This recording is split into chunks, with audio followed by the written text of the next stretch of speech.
Aibowan.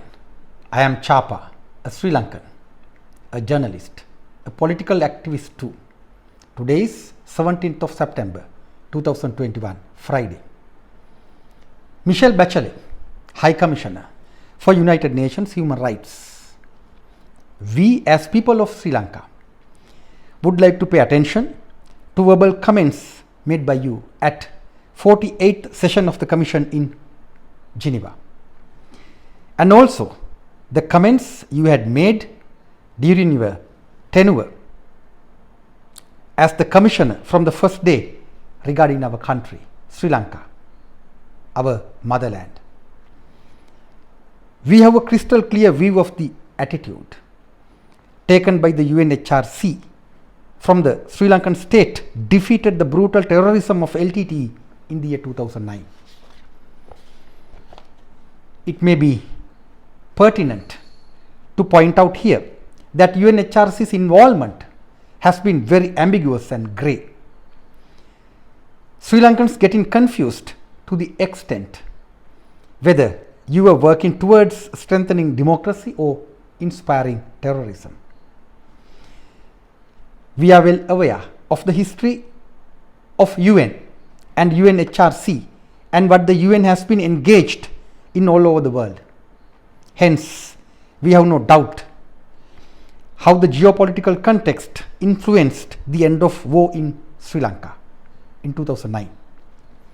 Meanwhile, you and your predecessors have based all your expressions and your opinions on Sri Lanka. Totally distorted news spread by Tamil diaspora, NGOs and those vested interest and their agents. This is nothing but information terrorism, or rather than misinformation terrorism to achieve geopolitical goals. In this context, our attention goes to three very important areas. Number one is PTA, Prevention of Terrorism Act, which you opine is a human rights violation. We wish to agree with you as a democratic principle. However, we are surprised of your deafening silence on the Easter Sunday attack, which took away hundreds of innocent lives in our country. Your British colleague talked about one Hijaz Hizbullah, who is supposed to be a human rights activist, who presently has been taken into custody under the PTA. While recognizing the investigations are unnecessarily delayed due to reasons not privy to the public, it can also be argued the delays are created intentionally for the benefit of UNHRC. Let me repeat, for the benefit of UNHRC. Most important question here, how UNHRC suddenly recognized Hijaz Hizbullah as human activist like a jack in the magician's box. Now let us look at number 2 and 3. Any state in the world is based on the military mechanism.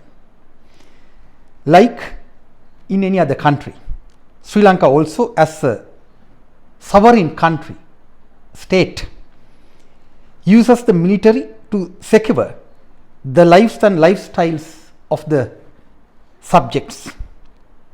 Emergency law has been declared for a very specific need due to the COVID pandemic.